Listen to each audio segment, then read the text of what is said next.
All right, today on the Paul Harrell program, are H1-B visa immigrants stealing tech jobs from Americans? And even other jobs, by the way. In seat number 3 today, Jacob Holloway says yes. The Paul Harrell program starts right now. The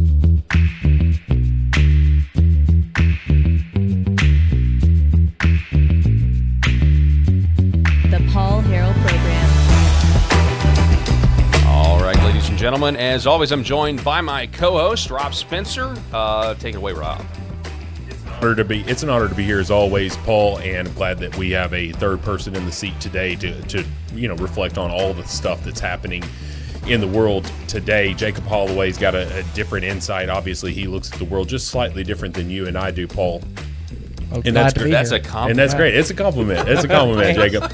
But I will say this: as we see this, the H1-B and essentially what it is people taking advantage of our immigration system.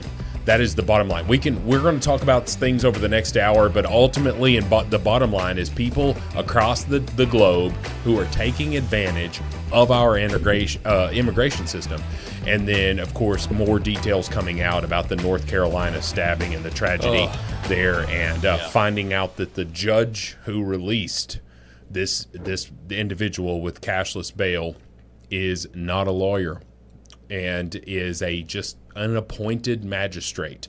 So you have attorneys in front of these magistrates, and these magistrates don't even have to go to law school. They haven't even been to law school. Yeah, and so that just really just spells, like when we're talking about our frustration with the legal system, isn't it obvious when you have just these? I mean, essentially, it's just some dude off of the street or some lady off of the street who gets appointed to be a magistrate, gets to decide whether this person is violent and dangerous enough, or can they just go ahead and be put back out onto the streets? Are they violent and dangerous enough that they need to be incarcerated, or can they be put out onto the streets? And you're just like, well, maybe you should have some sort of basis of the law. Maybe you should have gone to law school, passed the bar, something. I mean, the idea that a judge is on the bench and hasn't been to law school is insane. Well, I'm no fan of law schools. Well, and what we're finding out is that there are several states that allow just these appointed magistrates to sit in judgment of these individuals when they're not qualified to do so. It's insane. It's absolutely insane. We'll talk about that more here in just a moment. But in seat number 3 today, we have Jacob Holloway back on the show. How are you, my friend? I'm doing great.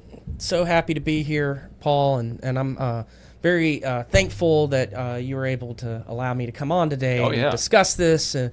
Something I've been thinking about for years, ever since I started working in the tech industry.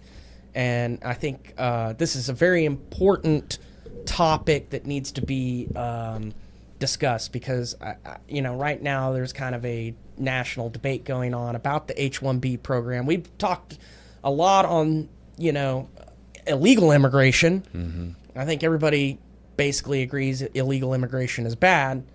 And then, we haven't talked about how our legal immigration system is messed up. We focus a lot on the illegals, but I want to focus on legal immigration because it's almost just as bad. I think that the legal immigration system is almost just as bad as just letting people in. And it's getting to the point that why I'm kind of like a whistleblower in this regard again, to say that what I am seeing is the best, highest paying jobs in America are now all going to foreigners. So there's a lot here that really upsets me because, first thing, our economy, go back to the 1990s, NAFTA, all of that, we started offshoring everything.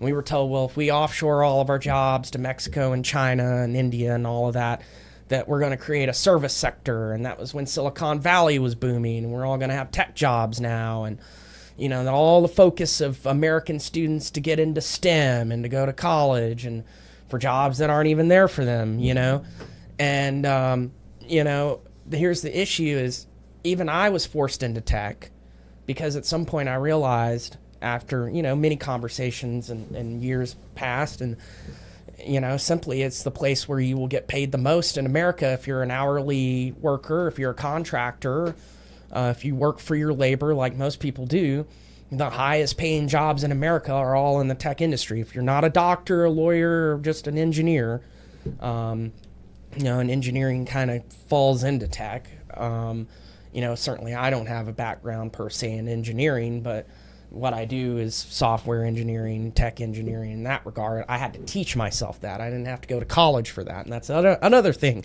that's interesting about the tech industry is you don't necessarily have to even be in college to go into tech.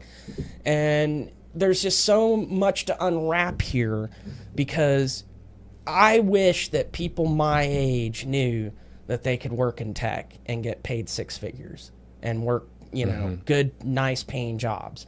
Unfortunately, Americans my age and even the generation, Gen Z, they're not going into these jobs. No one is taking these tech jobs because we're not even giving an American an opportunity to get these jobs. I wouldn't have known them if other people had not told me about this. Sure. And they weren't, and nothing against my friend, but I mean, he immigrated to the United States, and he's not, an American by birth, but, the thing is like he sees it too, how Americans are getting robbed. And even he's an American now. And, I have this whole story about how I got into tech. One of my friends got me into it. But, when I first started, he said, yeah, if you're an American and you're applying, you're going to get a job. And I said, how is that? Because I didn't have a background in tech at the time. He said, because no Americans apply. So if you're an American citizen, like you're almost a shoo-in. And I'm thinking that's impossible. Now I've worked several jobs. I've worked several years in tech. And, I have a very successful career, and I've moved into even developing my own companies and stuff like that. And just imagine so many people could do that, but they were never even aware that the opportunity exists because the H1-B program is incentivizing these companies to hire foreigners. Mm-hmm. And when they hire these foreigners, they go through a completely different recruitment process. And they come out of these, basically what I would describe as cartels, human resource cartels, which are hidden as contracting companies that run out of India. Wow. And so these contractors basically hire out Indians on H1Bs to all these American companies, and that's where they source all the tech labor from. So you got a couple pools, like Infosys is one of them, one of the companies, one of these big, huge contract companies out of India. And they fill all the tech roles for all these companies, and the companies just go straight to them and ask them for workers. Well, they're going to give them H1Bs. And the companies are paying. They're not paying as much as they would for American labor, right? They're paying them less. Well, it almost creates an entire scammy system because the person who's applying from who's Indian or whatever, wherever they're applying from, some are in India, some are in America. Some people, that's how they come over here, is on a tech visa, H1B tech visa. And so, a lot of them make up their resumes. Yeah. They scam their way in, and the consultants do all the paperwork for them to get them in. And they're not even really prepared for the roles. Right. And they don't even speak English. They don't even speak English. They come in, they don't even speak English. How are you going to fact check that? If you are an employer here in the United States, you don't have any Americans that are applying for this, but you've got these Indians who are wanting to come in from India, and they've got, this H-1B visa. Are you calling an Indian company and like, hey, did such and such work for you for this many? Or like, no, there's no incentive. And there are no references. There's no references, And so what I want to say is, as a layperson here, like, can you explain to me and the listeners here, what is an H-1B visa? What does it allow for them to be able to do, and what does it disallow? So the H-1B program is the guest worker visa program, and we use it to fill all kinds of roles in the United States. Like, let's say, we don't have enough doctors here in Arkansas, right? We just don't produce enough here, so we need to hire foreign doctors, right? And that's a high-skilled labor position. Sure. So we bring in a lot of foreign people into the medical field, on H-1B visas. And, we can certainly argue that benefits the American people to be able to bring in doctors to rural areas, and they make a commitment to come here and do the residency and all of that, and that benefits us, right? And they're making a sacrifice to a certain degree, coming and servicing a rural area, and so that's a good example of where H1B works, right? Where we have a real national need, and we're able to fill that need by offering guest worker visas and bringing in people who are like highly skilled labor. You just can't fill that, and we do it. Some very few other industries really use it, except maybe the medical industry and the tech industry. And most of H1Bs are coming out of tech. And the majority, the dearth of all the H1Bs, I mean, we've used them to fill, like in rural school districts, they will fill with foreign teachers, because you can't get an American to come there and work. And like they really have to really try and pull people in to be teachers. And so you can again say there's a national need there. Someone's kind of making a sacrifice to benefit the United States, and we're giving them a chance to come to America and all of that. And you could say, well, that's just a perfect, that's a perfect trade-off, right? Nobody can get too mad at that. It's the legal immigration system. We're giving a high talented person a chance, and they're helping our country. But that's not what's happening in tech. What's happening in tech is we have these cartels, basically called contracting consultancies, and they're all run out of like Hyderabad, India, and Bangalore, India, and actually they work as like these HR firms for corporate America to fill their tech industry, and they fill in with all the H1Bs from India because they can double scam these people. They scam them, the consultants scam by basically telling the American company, we'll get you a guest worker visa person to fill this role, and you can pay them less, but relatively less. And the consultancy takes maybe about another 20-40% off the top before they pay that person. So this whole scam. It's an employment agency. It's a global employment agency. That's right. Essentially. A headhunter. So to Rob's question, let's just get right to it. The jobs. They're supposed to come over here for the job that they're approved. But we have there are instances where there's loopholes and they can actually work more than one job. Tell us about that. Oh yeah, certainly. And I've had my friends reaching out to me, and friends who are Indian telling me, friends who have come here and naturalized, and they're American citizens now, and they're upset about this because the H1B visa is basically a loophole. There's a loophole in it, and I again, like, we need to share this particular podcast with like our congressman. I want this out to Congresswoman Marjorie Taylor Greene, who's also been talking about this. Like, you need to send this to the White House. Like, President Trump needs to listen to this because apparently he needs to hear about the H1B program and how it's hurting Americans who are trying to get jobs. I hope he understands how much this actually affects people in my generation who might want to work in tech, because what's happening now is there's a loophole in the H1B program where if you're already in America on an H1B, you can work a second job and you can work on the same visa. And I was just reading it. You don't even need it approved as long as the new employer sends your application. You get a receipt from USCIS, then upon receipt, that person can start working a second job. It does not need approval from USCIS. So you got people in America working 2-3 jobs on an H1B when they were supposed to come one. So as long as they one. Send it off to the agency, they're good. The agency doesn't have to approve it. They just have to verify it. That reminds me of you ever seen the movie Casino, where what's his face? Robert De Niro is not supposed to be a casino manager. Because he's a criminal, right? But as long as the application is in, he can be the manager until they deny it, and they just keep putting his application at the bottom of the stack. Right. It kind of sounds like it's the a same scam. thing. It's a whole scam. And so what they've done is they've cheapened the entire labor market in IT down to the lowest common denominator, because they can just scam anybody into it. You're getting people in who are not well educated, do not have English proficiency. And many of them only speak their native Indian language. A lot of them come from Hyderabad, Telangana. They only speak Telugu. They're like a mafia. They're a cartel. They all help each other into these jobs, and it's all to gain the system to bring more people in. And then, it's not to help us. And then what that does is fundamentally change the culture of America. That's what's going on here. These are not people, from what I can say, generally speaking, that are wanting to assimilate and become Americans and wrap themselves in the American flag. Our entire country is now changing in this way. Like you said, the cartel mentality is they're in their own communities and they don't have Western sensibilities at all.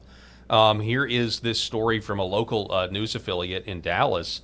Quote, want kids to grow up in the U.S., not India. Man shares video of Indians in Dallas and draws backlash as U.S. residents post calling to cancel H1-B visas after showing Indians celebrating in his neighborhood drew backlash, with users pointing out it was likely a cultural festival. I think the tweet has since been deleted, but there was backlash with people noticing that the landscape of America, the culture of America, is changing in a state like Texas. Certainly, and so here's the thing. There was another movement that started by a laid-off tech worker called End the H1-B virus. And that was a whole meme that was online, and he started that, and they were saying that was racist. But here's the thing. I mean, everything he's pointing out was true. Is that we're hiring people who barely speak English to fill these tech jobs, who do not have proficiency on the same level as an American or anybody who should be working in tech. And they're scamming these people in. And so when you start bringing in that level of people who are coming from a very impoverished, level, and you're bringing them in. The third world. And and without any acculturation at all, without any kind of assimilation at all. They're just off the train, off the boat, as they call them, fresh off the boat, and no cultural training, nothing. So what do you expect from them? Really, honestly, we're setting it up to be this way. Right, exactly. And so that's why it's, So I was telling you about Thomas Jefferson Park. Yeah, tell me about Thomas Jefferson Park. So I lived in Irving, Texas for a while, and that's the tech capital in Dallas, really. And, and it's basically like a little India, and, it's like what it is, I mean, if you're into Indian food and stuff like that, that's the place to go, is Irving. But there's a community there around this park called Thomas Jefferson Park. And I used to walk around that park all the time. And it's mostly Indian folks, but I thought it was ironic is that there's not a statue of Thomas Jefferson in Thomas Jefferson Park. There's a statue of Gandhi with an Indian flag. And I always thought, I said, if I was a benefactor of some sort, a philanthropist in the Dallas area, I would want to put a statue of Thomas Jefferson in Thomas Jefferson Park.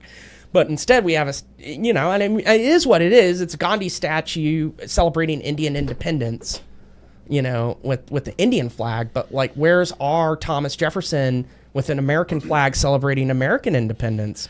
I mean, that's It's a good point, but it gets even worse than just a statue of Gandhi. This is a 90-foot tall statue of a Hindu monkey god in Sugar Land with an Indian flag flying over Denton, Texas. 90 feet. 90 feet, and so there's a way to have this conversation at the level of, we're going to focus only on tech, but I think we at least need to talk about the elephant in the room and what it's doing to our culture, because it's not just in Texas, it's all over America. Certainly.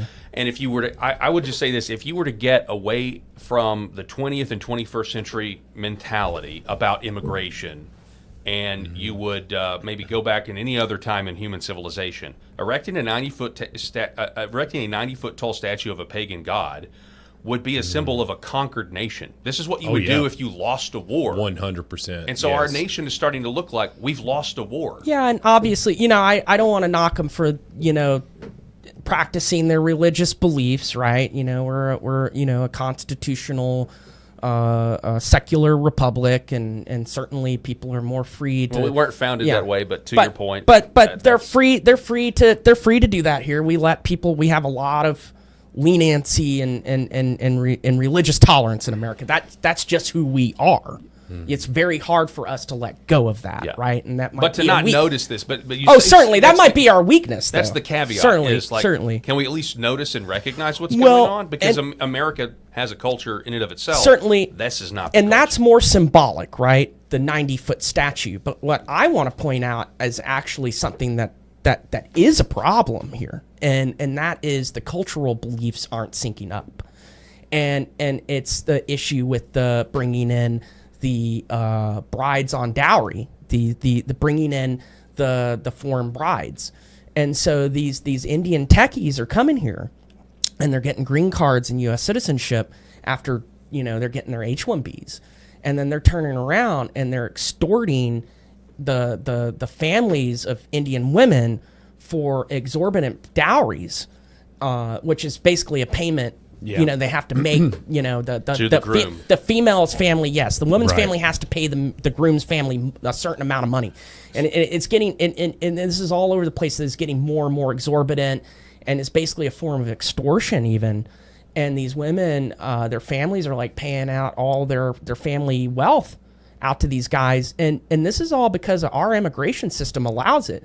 Why are we allowing these foreign marriages with these exorbitant dowries that they're getting? And USCIS isn't even checking it when we rubber stamp these marriages, because that's the kind of thing. Basically, they're using our immigration system to extort other Indians and basically manipulate these families into giving these huge dowries. Well, so that brings up a total... And these arranged marriages. Go ahead, Rob. Well, I mean, it harkens back to me in my mind, like where my mind goes to Russian mail order brides and without the dowry, right? And it is just lonely American men who just say, you know what, I'd rather not have a girl who, a female who has just spent all of her weekends at the club, getting, run through or whatever. And, probably not the best way to put it, but you get what I'm saying. And so, but what they find out is like, well, hey, this Indian family is the exact same, except that they've got money to send with their young lady. And this young lady is, they want to send their their daughter to America for a better life and more opportunities. And I guess, I don't know, what is it? They have to be married for 3 years or so. 2 years, something like that. Yeah. So I don't know what the religious belief on Indians and the marriage, like whether they can get a divorce or something. They can. Okay. Yeah. So, so why wouldn't they do it? Why wouldn't they do it? Like, hey, here's my daughter's dowry. I'm going to send her over there. She's going to be on this work visa, and she's going to get a tech job or whatever she's going to do, and then she's going to be set up. She's going to divorce this guy in a couple of years, or whatever the plan is. And so what you're doing is you are just manipulating our immigration system to get more people into the country who shouldn't be here. It's the exact same. So to Jacob's point, he's exactly correct. When you're talking about how many people are coming into the country illegally versus the people who are coming in fictitiously through our approved immigration system, both of those have to be looked at. We've got to have a holistic look at our immigration system. And this is why people say that we need an immigration moratorium for like at least a decade. I mean, obviously secure the border, but then because we've let so many people come in here, and that we've just got to stop and take some demographic data and try to get a handle on this. But I want to camp out one more time on this. What we're talking about is arranged marriages, and I know that's a part of Indian culture is arranged marriages, but I think there's a moral question here that's like secondary to whether or not they should be allowed to come over here and take American jobs and American tech jobs and any other job. But it's now that they're here, they're using the status of being in the greatest country in the world, the United States of America, as a token to make themselves look more attractive, a more attractive suitor. And we're facilitating that. We're facilitating this transaction of pay me a giant dowry and give me your daughter because I live in America now. And if you want your daughter to live in America, you've got to... You're just a dude that works at a factory here that, locked in with this mail order bride from India. And all of a sudden, boom, here you go. You've got this, you're, say, 40 years old, and you've got this 22-year-old whose family is desperate to get her to the United States. And so we want to villainize. We're not trying to just villainize the Indian people. Why wouldn't they do this? You're right. That's a great. Yeah, we're letting them. But this also goes back to the failure of assimilation on any level. Yeah. On any level. Because what do we see on this? Yeah. I mean, well, it's not on our screen right now, but we see this 90-foot statue, and we're talking about that. Under what pretense is that assimilation? Well, right. This is in Texas. We're being conquered. I mean, I don't know how you say it any other way. This is again. I think that hugely is symbolic. I'll take that side of it. I think it's hugely symbolic that they do that. Symbolic of a conquered nation or a conquered area. I mean, they're free to do that as long as it's within the zoning rights. For them to do it. What we could say is, I could have a problem with it for a different reason. You could have a problem or not have a problem with it. It wouldn't be here if the H1-B system wasn't being certainly. exploited. We can agree with that. To Jacob's certainly. point, certainly. That's what's flooding it. Yeah. And so let me go back to this point of the whole arranged marriages, because what's happening is they're coming over here and they're continuing that tradition in America. And it's a complete failure to assimilate, and they're actually forcing the next generation who are born as Americans to continue the arranged marriage system in America. And so even the next generation who are Americans, they actually monetize these kids to bring over more Indians. Yeah. So those kids are actually being groomed to marry someone from India so you can keep it rolling on another arranged marriage, bring someone else in. And just imagine if you're born in America, you're an American citizen, but your family has brainwashed you for years to believe that you have to marry within your culture and you have to marry this certain way. And it's like your duty. And you're not free to marry who you want. You're going to have to live under our social code that we brought from the old world here. That's what really upsets me, because at that point, those are adults. Those are no longer children. Those are adults. They're American citizens. They should have the right and freedom to know that they don't have to live under such a authoritarian, repressive culture. When you come to America, honestly, you need to leave that stuff in India. Don't be bringing the arranged marriage system over here. Don't be bringing your dowry system over here. If you want to do that, practice those religious beliefs in a country that accepts it. We shouldn't tolerate that here in America. And I know we tolerate a lot, but I wouldn't want to tolerate that anymore. What's interesting is, and I forget the state, but there was a father and mother that was trying to honor kill their 17-year-old high school daughter at the high school, because she knew that the honor killing was coming, and I think she had run away from home. I can't remember this exact story. Maybe somebody will tell us in the comments here. But she had gotten away, and she had a boyfriend who was white. And I do not know if these people are Indian, but it's to Jacob's point. It is about bringing the culture of another country into this country and expecting everything to be the exact same.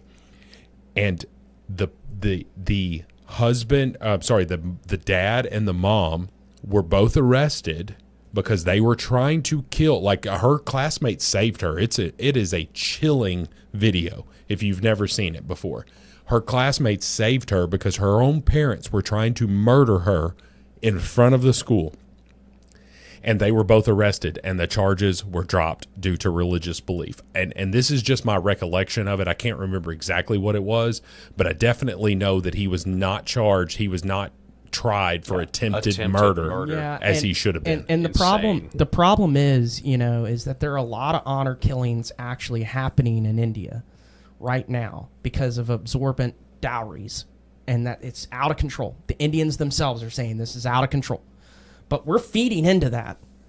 And like, if I was in Congress, I would say we need a law to completely ban exorbitant dowries. When USCIS gets a marriage application from a South Asian, it needs to be reviewed for the dowry. Yeah. And we need to know. Wasn't India used to be a British colony? Or was it was a British colony. Yeah, I think pulling out, the British Empire pulling out was probably a mistake. Probably the right idea. I don't know. No, I think might have been. Well, they were united, and then after that, Pakistan, and you had the partition, and then it was never the same. I want to share this story here to the point you mentioned cartel. Somebody's actually saying it's an H1-B mafia.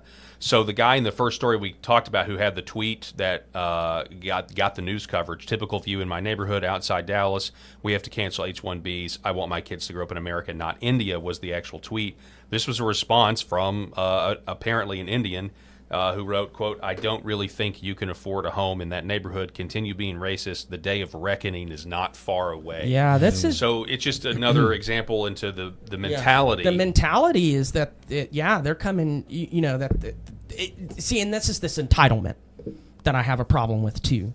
That these people are coming here and they feel entitled to come to our country. And they feel that they have this entitlement of that they have a right to be here. And that, and not only that, but that entitlement extends beyond just having a right to be here. They have a right to basically colonize America with their own cultural beliefs and ideas. And using our own laws to do it. And using our own laws to do it. And here's the problem. Here's where I have to just keep saying I draw a line. Practice your religious beliefs within a tolerance level that is acceptable within Western norms. Mm-hmm. Once you start getting past the point, because they don't have the same respect for women's rights that we do. So there's a lot of domestic violence that happens in these Indian families. Mm-hmm. The wives are beaten. The wives are raped. Those are not being reported. A lot of Indians who are Americans grew up in these families can tell you about how violent and abusive their parents were. I've got my own story. Rob, you're in real estate. There was this was probably 5-10 years ago. One of the things that I like to do on a Sunday, me and my wife, we would go, if there's an open house, we'd go to it, check it out. So we went into this. It was a very affluent neighborhood. We were looking at a house that there's no way we could afford. And we go in the house, and I would just say, spiritually, I walked in the threshold, and I could just feel something was off. But the kitchen was basically destroyed. There was curry everywhere. The evidence that this was a house of Indians was obvious, and it was and so we start looking through the house, and there's cameras. There basically every room was wired for cameras. Okay, that was kind of odd. There was a safe room that just didn't feel right. And then there was a bonus room out above the garage. And so you would go out. The garage was separated with like a, what is that called? A porte cochere or whatever. I don't know if that's, but anyway, we went up to the top, and we go in that room, and it was really weird. There was a phone, a red phone, a red rotary phone, but it had no rotary. And it was a one way. There was no way to call out. And to me, it was obvious as I was looking at this. I was like, there was some sort of it just screamed human trafficking or keeping people in certain sections of the house. It was very, very creepy. Yeah, and that's what we're bringing. We're bringing in this kind of stuff that we don't even know, human trafficking, all this extortion of dowries. Bringing in people who may or may not have a criminal past or may not have the actual credentials to even be here, can't speak English, beats and rapes their wives. We got a problem. We have a problem right now, and here's the thing, is we've done nothing to try and assimilate these people. We haven't required them to try and assimilate, and the attitude is that they don't have to, and that is the problem. It's that entitlement that you're allowed to come here and do whatever you want. Yeah, and here's the deal. I've got some good friends who are immigrants, and I have a couple of friends who are not here legally, and they have 150% completely assimilated to our culture. Now, they are from Latino descent. And so I just won't be specific about it, but they are Latinos, and they do have their own culture. Like, they're heavily into family. They're heavily into, the entire family raises children, right? It's not just about the mother and the father. All of those things. They live in houses together as opposed to maybe everybody having their own separate houses and stuff. There's literally nothing wrong with that. But in terms of assimilation, they know English. They have, completely assimilated in terms of they go out to eat. They are parts of our community. And then you have these people who refuse to do that. And we've seen videos of people who have lived in this country for 30 years and still can't speak English. Like, that's the basic thing. If you want to go back to Hillary Clinton's run for president in 2007, right? What was some of the thresholds of what she was saying? Like, hey, for you to cross into America, you've got to be able to speak English. If you've been living in the shadows and you are a rapist or whatever, you're immediately gone. If you have a criminal record, if you don't have a criminal record, you have to come out of the shadows. You have to pay some sort of fine. I've even said that I'm in favor of no fine if you can prove that you've been paying taxes for the last 30 years, which to me shows assimilation, and all of that, and become a member of this society. Now, I think that there are a lot of conservatives who don't want to do that. They're just say, hey, just deport everybody. If you're here illegally, deport everybody. My position on it is, let's be realistic about some of this stuff. And you're not going to completely uproot 30 million people, But anyway, but the whole point that I'm trying to build to is, have these people made some sort of assimilation efforts into our country, or have they just chosen to come here and leech because the payment is more, the opportunity is more? Have you come here to leech, and all of a sudden now you want to say, hey, I'm an American, I'm this or that, but you're not showing it in any sort of way. It's all about kind of running this scam. And I'm not saying that, all Indian people coming here are trying to scam our system. I know a lot of great Indian people, some of the best friends of mine. I have all the nice things, I could say about Indian culture. I've been to India. I love Indian food. I mean, I have nothing really bad to say about Indians per se. I have a problem with people who are coming to my country with this entitlement mentality and not respecting our culture, our laws, and coming here with the intention to scam us and break our laws. They're taking tech jobs from Americans. And other Indians are pointing this out too, by the way. Yeah. I want to say that I've heard so many people who are Indian complaining to me that we're letting all the Indians in. Yeah. And that kind of blows my mind. Because they're but we've seen that. We've seen that with the conservative, like the Latino community moving more conservative, because they're like, oh, well, you think that we're in favor of legal immigration just because we're Latino? No, we came here legally. Or even if they didn't come here legally, they're not wanting more in here. We came here because we had a legitimate asylum claim or whatever it might be. And we're seeing all of that. And then a lot of people just say, well, you're talking about immigrants, illegal immigrants who are committing crimes. Well, do you know how many crimes are being committed by citizens of the United States, people who were born here, the three of us who were all born in the United States? And you're like, well, those are problems. Yeah, there are problems. Yeah, they're our problems. Yeah. That's exactly they're our right. problems. That's exactly right. Yeah.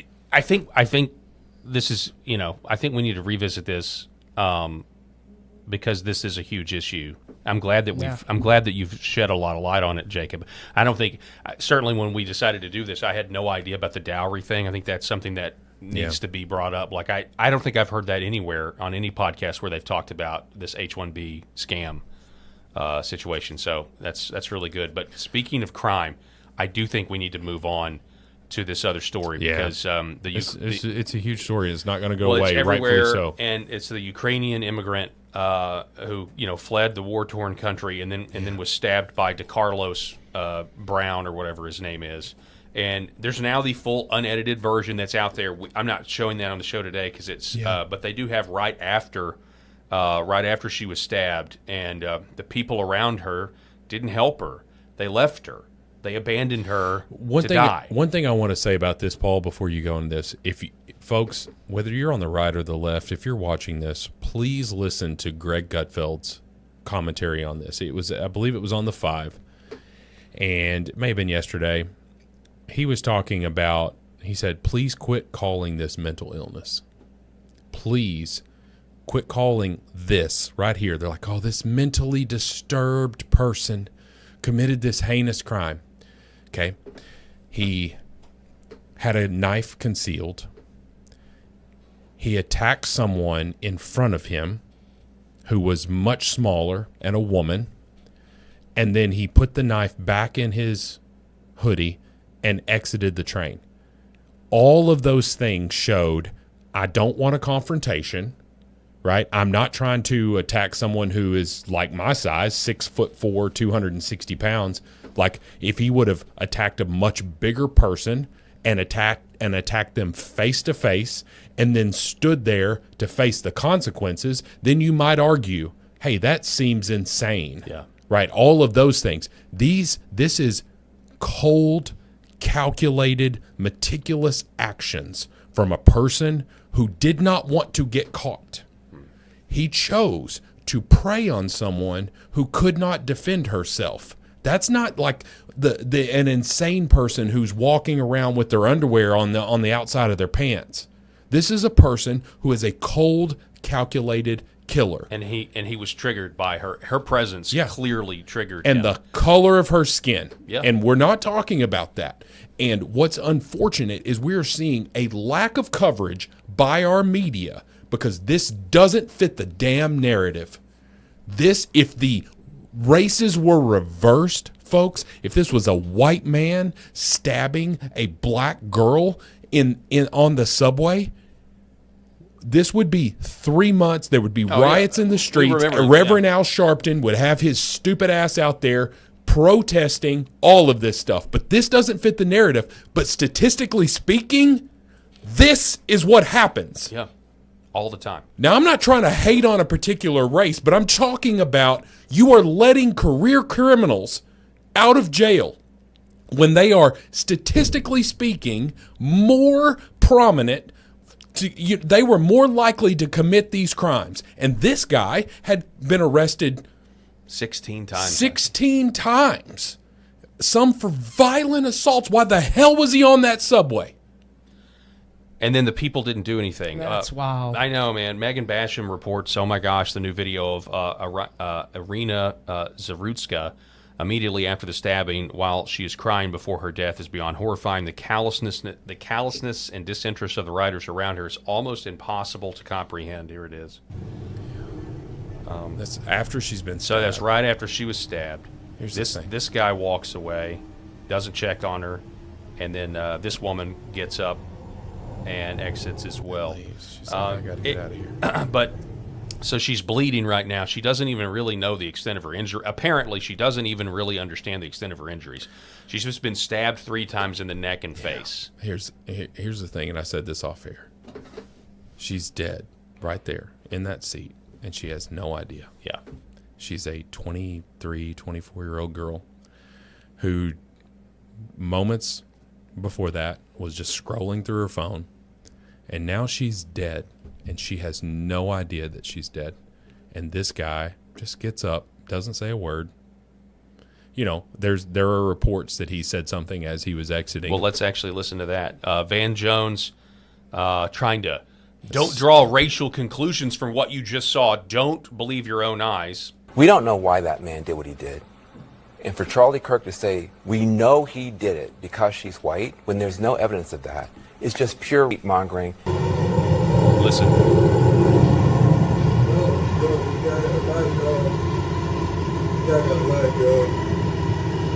I got that white girk. I got that white girl. Is what is that is reportedly Van said. Jones, you are a piece of effing garbage. I really hope the algorithm takes this. You are a piece of effing garbage, Van Jones. He may not have actually seen the evidence of that yet, but it wouldn't matter. I don't give a shit. He would say this. He would say if the inverse was correct about the races, he would be saying it before any video was ever released. Anti-black. I'm just shocked. I mean, is this New York? Charlotte, North Carolina. It was not a subway. It was which is a virtually 50. Now it votes Democrat, but it's like I don't know 55, 45, 52, on a subway 50 in North Carolina. Yeah, a bus. I think it's a high rail or a high rail? Or whatever it is. You know, it's not an underground. I don't think it's underground, And but nobody, it is a train. nobody stopped. Nobody helped her. This is like the reverse Good Samaritan story. You know, because the Good Samaritan, the guy, the Samaritan helped a Jew that was attacked. I believe, if I'm correct, and we had just talked about this story. Yeah. No, that's and there was a rabbi that passes him on the street. Yeah, as he's dying, doesn't do anything, and then there's a what do they call them? A Levite. A Levite leaves the temple. But it's passes him, doesn't help him, right? Yeah. And then it's the Samaritan who has every reason to hate him, who hates him, but helps him. But this is like there was there's no Samaritan in this story. That's horrible. Yeah. And I think Steve Dace from the Steve Dace Show, he says that we're just all voyeurs now. Yeah, porn instead of actual sex, virtual reality instead of reality, permanent escapism instead of using fiction to inspire me to do and be better. And so on and so on and so on. I mean, honestly, it's there's a guy that testified before Congress, and he was talking about the increase in mass school shootings since violent video games were created.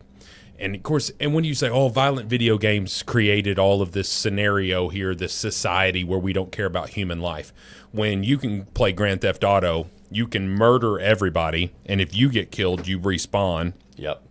Right, and you just murder everybody, and everybody laughs him. They laugh at him, and they just say, "That's you've got Call of Duty, you've got what's the other one that the kids play? Fortnite. Thank you. Yeah. Right, and all of this stuff where you just kill people, they respawn, and everything happens, and so you just try to say, well, where did the devaluing of life come from? If you want to say this guy's a moron, you want to say he's an idiot, and you talk about the school shootings since violent video games, the ESRB rating came out. If you want to talk about why have the school shootings increased since then? Why have they increased? If you don't think it has anything to do with the fact that we devalue human life, whether it be with movies, whether it be with video games, and this just gets impressed in these kids' heads, you want to talk about the devaluing of life, but yet you can't come up with a solution on why this is actually happening. That man stood up, pulled a knife out, and stabbed her in the throat. You don't stab someone in the throat. Well, first of all, you don't stab anybody unless you're trying to kill them, in my opinion. But you sure as hell don't stab someone in the throat unless you believe that they are going to die. He had no value of her life at all. She is a breathing human being at that point. And she was murdered for no reason. I got that white girl. You can come up with the motive all you want to. Here's the solution. This is former D.C. Police Chief Robert Conti in 2023. Listen to this and the statistics. Guns off the street. What we got to do, if we really want to see homicides go down, is keep bad guys with guns in jail. Because when they're in jail, they can't be in community shooting people. So when people talk about what we're going to do different or what we should do different, what we need to do different, that's the thing that we need to do different. We need to keep violent people in jail. Right now, the average homicide suspect has been arrested 11 times prior to them committing a homicide. That is a problem. That is a problem. That was 11 chances to stop what they just did. It's exactly right. And this was D.C. in 2023. Obviously, the problem got worse.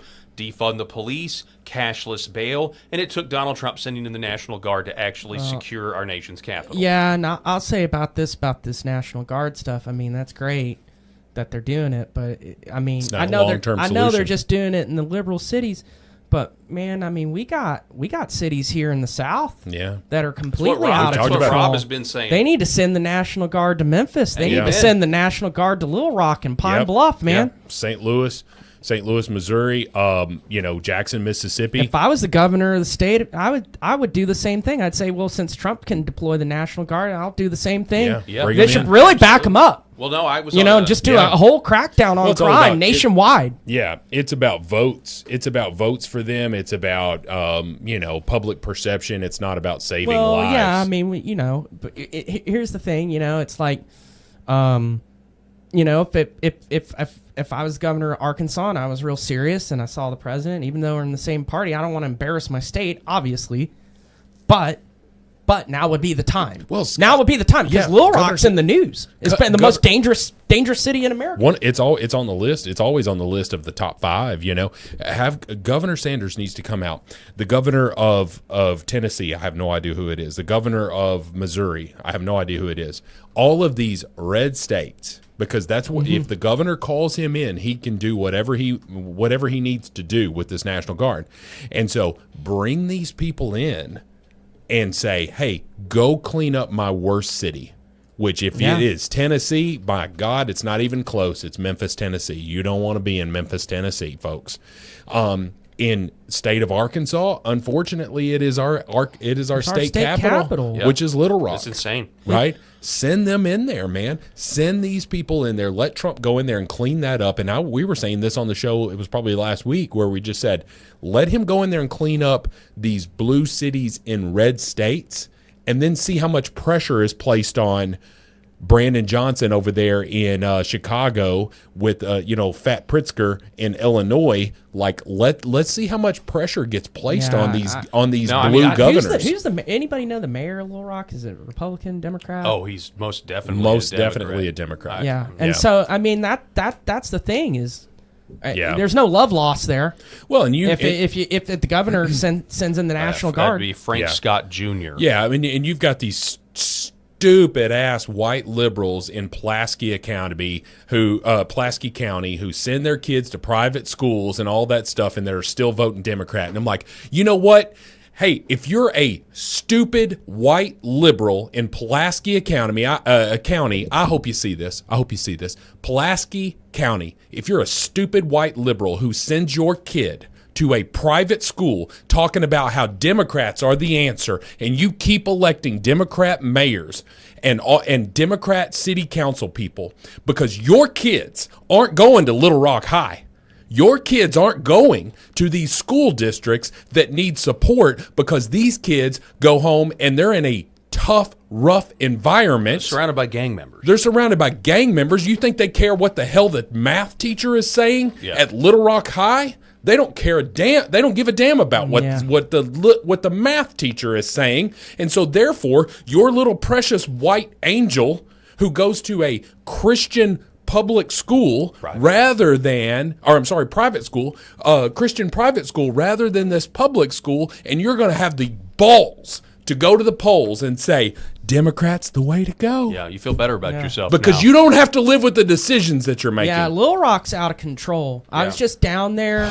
I get fired up about that. Well, I was just walking Did you go down around. there for the A-State U of A game? No, I was just I went down there for another reason, but I was walking around down there. And it's out of control. There's homeless people all over Little Rock now. Well, it's so funny. I mean, you don't feel safe walking around there. No, but speaking of A-State, I was on Arkansas State's one of their I think the message board there because Arkansas State's hosting Iowa State, and I was just after the Razorbacks thoroughly dispatched the Red Wolves over the weekend. I was just kind of looking around. Well, so there was a thread from some Iowa State fans. They're bringing fans down, and they wanted to know some things about the city and the area, and they said that they're coming a few days early because they want to hang out in Memphis. And it was every comment after that be like, Memphis, don't go to Memphis, under no circumstances don't go to Memphis. should you go to Memphis because it's one of the most dangerous cities in America. It's crazy. So you got Little Rock, you got Memphis. I mean, you like to live on the wild side, man. You can go down to Memphis. I've had some fun there. You better get some liquid courage before you go over there. It's a bottle of champagne later, and you're all of a sudden. What are you celebrating in Memphis, Tennessee? Just having a good time. Lord have mercy. What you celebrate in Memphis, Tennessee, is that you're alive. Yeah, yes. I'm alive. I'm alive. Yeah, it's an interesting city. I was there a couple weeks ago. Look, it's unfortunate because there's a lot of cool stuff in Memphis. We've got the Orpheum. If you want to see some touring Broadway shows, if Paul and I are both from the theater realm here, you can go see a touring Broadway show. There's all kinds of cultural events in Memphis. It's a really cool place, but it's not given a fair shake because of the high crime. Yeah, safe. Like I'm not taking. Might go to the theater, but you might get Batman. You might get Gotham City'd. You might lose your. Man. Yeah. you might orphan your child if you go to Memphis to see just it. because I was like, hey, I want to go to this museum here, and wait a minute, I'm dead. Yeah, that's exactly right. Yeah, so, don't step out of your car for too long, but.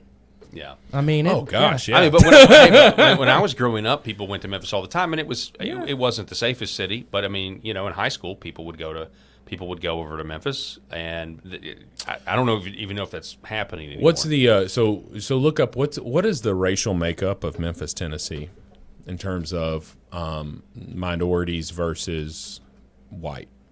So I already know the answer, Paul, by the way, but I'm just having you do it. Okay. Well, I mean, my little fingers are trying to. 63%. Oh, sorry, I thought it was 65%.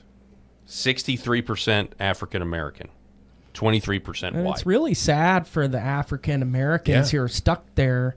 Yeah, because 63% of the people are Gangbangers. They're not No. gangbangers. I mean, there are some good, amazing Obviously, African American people there, They're and there are a being lot of white. terrorized. There's a lot of they're white being people. terrorized. That's Yeah, exactly they're being right. terrorized. And there are a lot By of white people criminals. who are committing crimes in Memphis, Tennessee. So don't mistake me there. But it just seems like the higher the percentage there of African Americans in your city, the more likely that crime is going to be a problem. It's tied to socioeconomics. It 100% is. And poverty. Fatherless homes. And poverty. And Fatherless homes. Fatherless homes, children out of wedlock, poverty, unemployment. I've said it before when I delivered pizzas in school.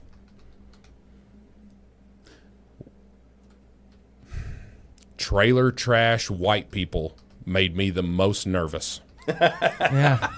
When I would go deliver a pizza at 1 o'clock in the morning, pulling up to that trailer park, and some shirtless, toothless, sideways hat dude walks out of there, and I'm like, I'm about to get robbed. I'm 6'4", and I'm about to get robbed. Okay, so don't mistake me.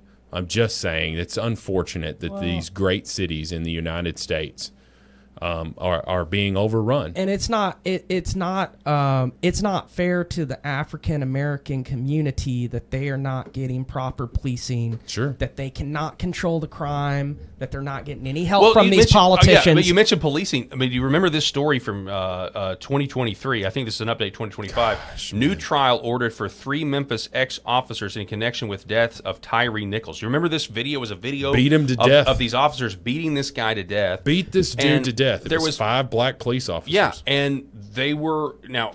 I mean, I hope I'm remembering this right, but I'm pretty sure that the police officers were gang members, or some of them were actually gang members, and somehow became police officers. Yeah, I don't know. I was don't told know that what's they going did. on over there in So Memphis, there were a lot of reports that they had lowered the admissions. Like At you least could one- have a felony.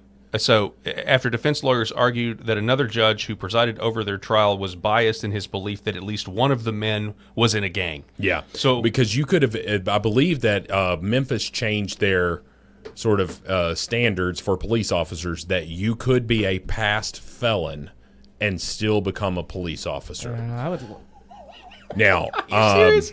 I mean, They're you're getting just desperate, man. well. I mean, This is when you need RoboCop, man. yeah. You're sitting there. You've got a can of gas in your hand. You're walking around while you're just lighting everything on fire. What this gas can in your hand. This Tyree Nichols was a dude. I believe he was pulled over for was it speeding? I can't remember exactly why he was pulled over, and they got him out of the car. And it's the most sickening thing you'll see. It's just a video. And honestly, if this video didn't exist, then none of this would have been brought to light. There's that YouTube video there, Paul, that shows him. It may be just a news story. I don't know. But anyway, They just, on camera, just beat him to death. Yeah, I'd see this, that the ex-Memphis police officers found not guilty of killing Tyree Nichols. Which I have no clue how that happened, because we all saw the video. Well, they had the video of Derek Chauvin and George Floyd, and we know what happened, to Derek Chauvin. He was convicted, right? But yeah, no, that's insane. Yeah, I just say, like if I was President Trump, and he wants to really, really crack down on crime, I mean, send the National Guard everywhere. Can I ask you Not this? just the blue states. We don't have a lot of time, but Agreed. I'd like to get your opinion on this idea of National Guard going into these cities, because I know you're libertarian-minded. But do you have any fear of a slippery slope, like Democrats getting in, it sets a precedent? Or, because, see, I'm beyond it. I'd like to get your take on it.